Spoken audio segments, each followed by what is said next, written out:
ان کے اوپر آپ کو ایکشن نہیں لینا چاہیے تھا؟ اور آپ مجھے بتائیں کہ ملک کے سینٹ کو 75 سال نانا اور دادا اس سے یہ کیا گیا، کیا یہ سپریم کورٹ کی کوئی ذمہ داری نہیں ہے انسانوں کے فنڈامنٹل رائٹس کو پروٹیکٹ کرنا؟ ہم نے یہ اس کے علاوہ فیصلہ کیا، ہم پنجاب اور پختونخوا کی اسمبلی کے اسپیشل سیشن کال کریں گے اس ایشو کے اوپر۔ دوسرا، ہمارے سینیٹرز سپریم کورٹ میں پٹیشن فائل کریں گے۔ تیسرا، ہم انٹرنیشنل آرگنائزیشنز کو اپروچ کریں گے اب، جس کے اندر نمبر 1 ہیومن رائٹ کمیٹی جو جنیوا میں آن ٹارچر ہے، اس کی ICCPR جو ان کی ہے، اس کے مطابق اس کے اوپر ہم ان کے اوپر پورا لکھیں گے کہ اس سے کیا ہوا ہے۔ یونائٹڈ نیشنز کا جو اسپیشل ریپورٹر ہے ٹارچر کے اوپر، اس کے پاس ہم بھیج رہے ہیں یہ۔ یورپین یونین کے ہیومن رائٹس کا جو اسپیشل ریپرزینٹیٹیو ہے، ان کے پاس ہم یہ بھیج رہے ہیں ساری ڈیٹیلز۔ اور انٹرنیشنل پارلیمنٹری یونین بھی ہے پارلیمنٹیرینز کی، ان کے پاس بھی ہم یہ سارا بھیج رہے ہیں۔ اور مجھے بڑے افسوس سے کہنا پڑتا ہے کہ جو سینٹ کا چیئرمین ہے، مجھے افسوس سے کہنا پڑتا ہے کہ اس نے پروڈکشن آرڈر نہیں کیے۔ کس کے ڈر سے؟ کیا سینٹ کے چیئرمین کی یہ ذمہ داری نہیں تھی کہ اعظم سواتی کے پروڈکشن آرڈر دیتے؟ کس سے ڈرے ہوئے تھے وہ؟ اور میں آخر میں، جو آدمی ذمہ دار ہے اس کا، مجھے پتہ ہے کہ جب سے ایک آدمی کی پوسٹنگ ہوئی ہے اسلام آباد میں، اس طرح کی چیزیں ہونی شروع ہو گئی ہیں۔ یہ جو سارے تشدد کے کیس ہیں، جب سے وہ یہاں آیا تب سے ہوا ہے۔ اس کے خلاف ایکشن لینا چاہیے۔ یہ آدمی نے ملک کی بدنامی کر رہا ہے، یہ آدمی اس ملک کے آئین توڑ رہا ہے، اور یہ آدمی اداروں کو بدنام کر رہا ہے، یہ آدمی اداروں کے خلاف نفرتیں پیدا کر رہا ہے۔ اور اس نے اگر آرمی چیف کو خوش کرنے کی کوشش کی ہے، اور مجھے پورا یقین ہے یہ آرمی چیف کو نہیں پتا ہوگا کہ یہ جو ہوا ہے، اس نے نقصان پہنچایا ہے۔ اور میں آج ڈیمانڈ کرتا ہوں کہ اس کے اوپر ایکشن لیا جائے، کیونکہ جب سے یہ آیا ہے، کبھی کسی کو سوشل میڈیا کے لوگوں کو پکڑ کے دھمکیاں دے کو اٹھا کے لے جاتے ہیں، جو عمران ریاض سے ہوا، جو یہ ارشد شریف سے ہوا، جرنلسٹ کے پیچھے پڑے ہوئے ہیں۔ اور ہمارے یہ جو 2 کیسز ہوئے ہیں، ایک پروفیسر تھا جو شہباز گل، وہ کوئی دہشت گرد نہیں تھا، کوئی کرمنل نہیں تھا، وہ ایک پروفیسر تھا، اس سے یہ کیا ہے، اس سے پکڑ کے جو اس کے حالات جو دیکھے، اور اب ایک سینیٹر سے یہ کیا ہے۔ اس کے اوپر فوری طور پہ میں ڈیمانڈ کرتا ہوں ایکشن لیں، کیونکہ یہ بدنام کر رہا ہے، یہ ملک کو نقصان پہنچا رہا ہے یہ انسان، اور اس سے فائدہ کچھ نہیں ہو رہا۔ یہ نہ سمجھے کہ اس سے کوئی اداروں کی عزت کرے گا، اس سے اداروں کے خلاف نفرت بڑھ رہی ہے۔ اب آخر میں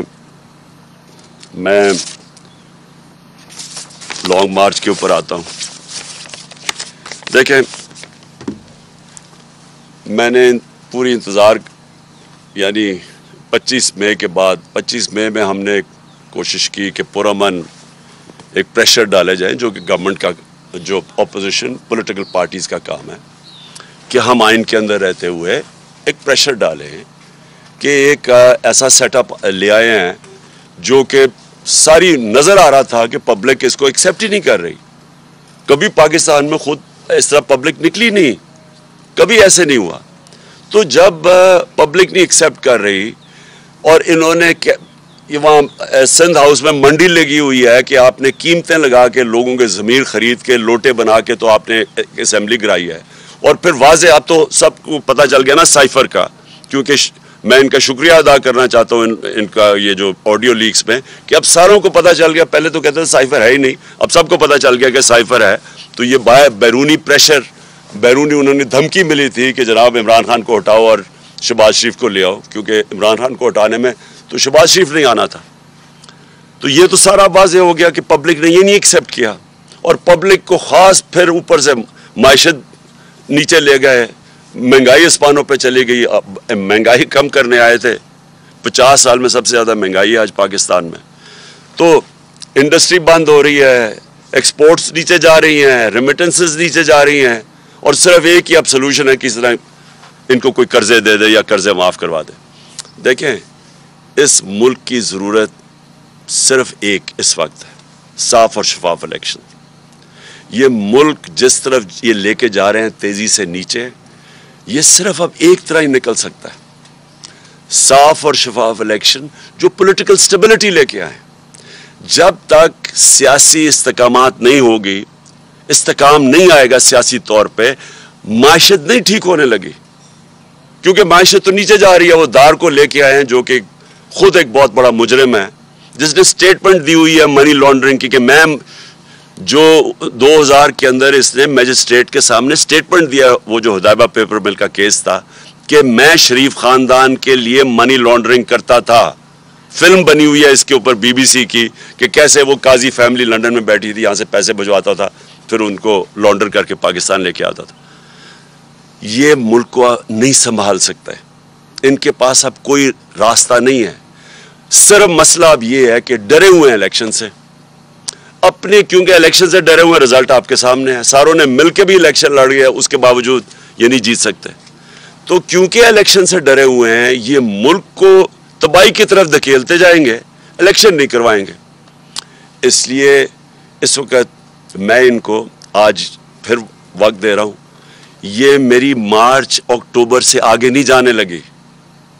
یہ اب سے لے کے اکتوبر میں کسی ٹائم اناؤنس کروں گا. میں ان کو ٹائم دے رہا ہوں کہ ابھی بھی آپ کے پاس وقت ہے. ملک کی خاطر اپنے آپ کو بچاتے بچاتے ملک کو تباہ نہ کریں.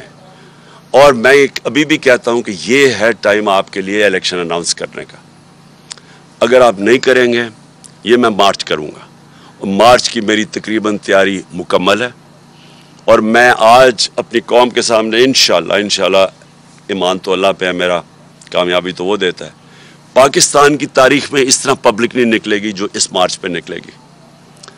میں ٹائم دے رہا ہوں, آپ کے پاس ہے, چند دن ہیں, اور اس کے بعد میں یہ اناؤنس کر دوں گا. ایک دفعہ مارچ ہو گئی اور ایک دفعہ پبلک جب سڑکوں پہ نکلاتی ہے, یہ یاد رکھیں کہ اب تک ہماری ساری 6 مہینے کی سٹرگل آپ دیکھ لیں, آئین کے بیچ میں رہ کے کیے. ہم نے جلسے کیے ہیں, پبلک دکھا دیا کہ پبلک کدھر کھڑی ہے.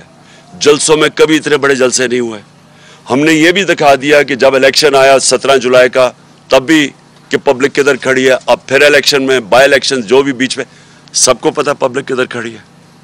اور یہ مارچ میں پتہ چل جائے گا کہ پبلک کدھر کھڑی ہے. ایک چیز آخری میں میری بات, کہ دیکھیں سری لنکا میں کیا ہوا. سری لنکا میں پبلک جب خود آ جاتی ہے سڑکوں کے اوپر, اور وہ صرف 2.5 کروڑ لوگوں کا ملک ہے, یہاں ہے 22 کروڑ لوگوں کا ملک, اور یہاں ایک دفعہ پبلک سڑکوں پہ آ گئی, یہاں کوئی کسی کے پاس طریقہ نہیں ہے کہ اس کے بعد کیوس کو کون روکے گا. اور ابھی تک سڑکوں پہ کیوں نہیں آئی؟ جو انہوں نے خاص طور پہ یہ جو 5 مہینے میں انہوں نے جو مہنگائی کی ہے 50 سال میں سب سے زیادہ, جو بجلی کے بل, ساری چیزیں جو مہنگی ہوئی ہیں اور انڈسٹری بند ہو رہی, اس لیے سڑکوں پہ نہیں آئی, کیونکہ ایک پولیٹیکل پارٹی ان کو منظم طریقے سے احتجاج میں لے کے جاتی ہے اور واپس لے آتی ہے.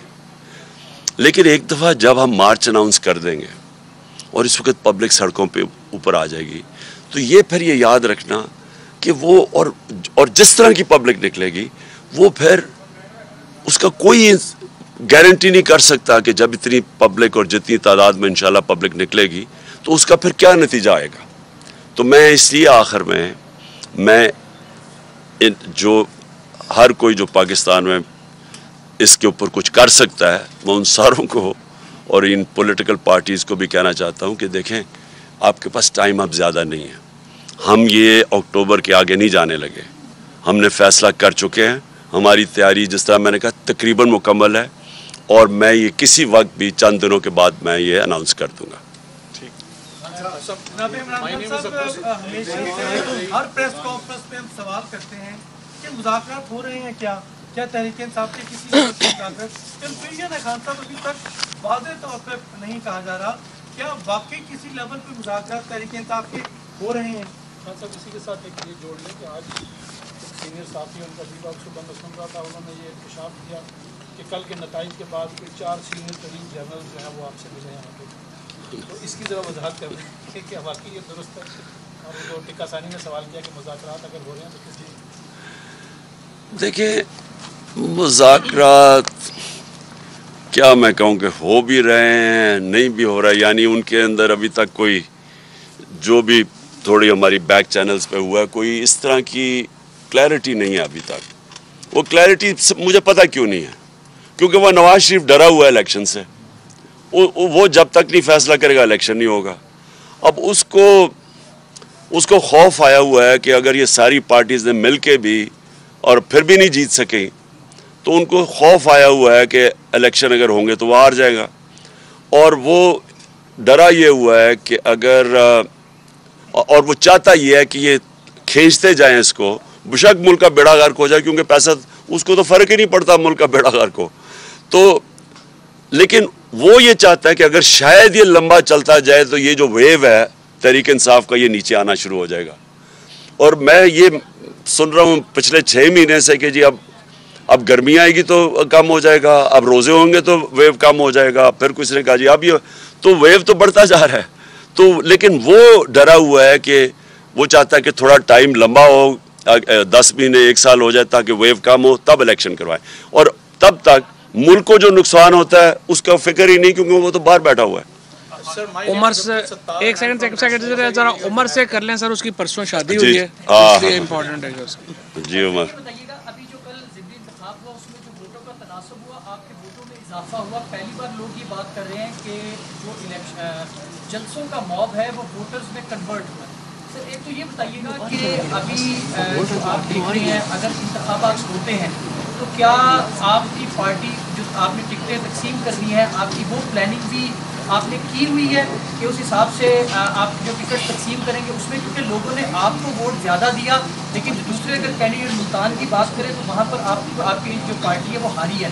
تو کیا آپ کو لگتا ہے کہ اس میں جو موروثی سیاست کا ایک عنصر تھا وہ آپ کی پی ٹی آئی کے لوگوں نے اس کو قبول نہیں کیا؟ ایک تو سر یہ بتا دیں، اور ساتھ سر ایک ساتھ یہ چھوٹا سا کوشچن یہ بھی ہے کہ جو آپ کا 25 کا جو لانگ مارچ تھا اس میں اور جو آپ اناؤنس کریں گے اس میں سر فرق کیا ہوگا؟ دیکھیں پاکستان بدل گیا اور یہ جو وہ نواز شریف اور یہ زرداری 90 کی سیاست کر رہے ہیں ان کو پتہ نہیں ہے کہ ملک چینج ہو گیا. اور ملک بڑی تیزی سے چینج ہوا ہے جس کے اندر سوشل میڈیا کا بہت بڑا رول ہے، کیونکہ جو سیاسی شعور اب آیا ہے وہ کبھی پہلے تھا ہی نہیں. اوپر سے سوشل میڈیا ایک نئی قسم کی ڈیموکریسی ہے کہ جس کے پاس فون ہے اس کی آواز ہے، یہ کبھی پہلے تھا ہی نہیں. تو جو پرانے زمانے میں رہ رہے ہیں نا یہ جو نواز اور زرداری ان کا ٹائم ختم ہو گیا. میں یہ آپ کو بتا رہا ہوں کہ یہ اب جو بھی کر رہے ہیں یہ نہیں جیت سکتے، انہوں نے اب ہارنا ہے. جہاں تک آپ نے کہا نا کہ 25 اور اب میں کیا فرق ہے، فرق یہ ہے کہ 25 میں ہم نے ایک پرامن احتجاج کی کال دی اور ہمیں کوئی اندازہ نہیں تھا کہ اس طرح کی شیلنگ ہوگی. لوگوں کو اٹھائے 2 دن پہلے گھروں میں گھس کے جو انہوں نے تشدد کیا گھروں کے اوپر، عورتیں تھیں وہاں، یعنی میں نے تو کبھی پاکستان میں ایسا نہیں دیکھا. اس باری جو ہماری تیاری ہے وہ یہ جو بھی کریں گے یہ فیل ہو جائیں گے، کیونکہ وہ تیاری اب ایسی ہے کہ ہم نے پورا، مجھے پتہ ہے کہ رانا ثناء اللہ جیسے مجرم کا ذہن تو کسی بیوقوف کو بھی پتہ ہے کہ وہ اس میں عقل تو ہے ہی کوئی نہیں. وہ ڈنڈا مارو جی، یہ مارو یہ مارو، اور میں نے جو ڈرون کر دیا تو وہ اوپر سے یہ کر دیں گے. اس بیوقوف کو یہ نہیں پتا کہ اس کو موقع ہی نہیں مل رہا یہ چیزیں کرنے کا جو میں کر رہا ہوں. آپ مائک لے لیں سر، مائک میں کوشچن سر، مائک لے لیں، ستار صاحب کر لیں. جی بولو. خان صاحب یہ فرمائیے گا کہ آپ کا جو احتجاج ہے اور آپ کے احتجاج اور گورنمنٹ جو ہے وہ مذاکرات نہیں کرتی تو آپ بھی مارچ کرتے ہیں، تو اس تناؤ کی وجہ سے کہیں ایسا تو نہیں کہ جمہوریت کی جو ہے بساط وہ لپٹنے کے چانسز ہیں؟ اور دوسرا یہ کہ جو سرکاری افسران اعلی کار بن کے جرنلسٹوں کو، پولیٹیشنز کو وہ سکرو کر رہے ہیں، کیا ان کی وہ لسٹ آپ بنا رہے ہیں کہ نہیں؟ Thank you. دیکھیں میں آپ کو ایک بات بتاؤں کہ جو اس دور کے اندر یہ 6 مہینے کے اندر جس طرح کی فیشزم ہوئی ہے، جس طرح کا ظلم کیا گیا ہے، جس طرح کی سختی کی گئی ہے، یعنی جس طرح کی جمہوریت کا قتل ہوا ہے، میں آپ کو یقین، حالانکہ مشرف کے دور میں نے کوئی دن جیل میں گزارے تھے، لیکن میں آپ کو یقین دلاؤں کہ مشرف، کیونکہ میں تو اپوزیشن میں تھا،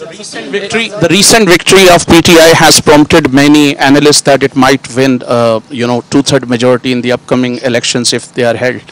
But your political opponents have created an impression, especially in smaller provinces, that if Imran Khan is voted into power again, he might scrap 18 amendment and might introduce presidential system.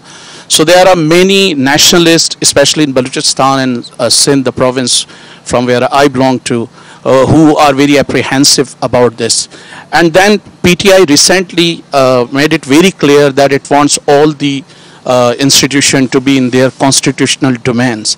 This is what PPP used to claim in the past, Noon League used to claim in the past. Don't you think that this could be a starting point of dialogues between PTI and the government, that at least they should agree that this is something that should be done?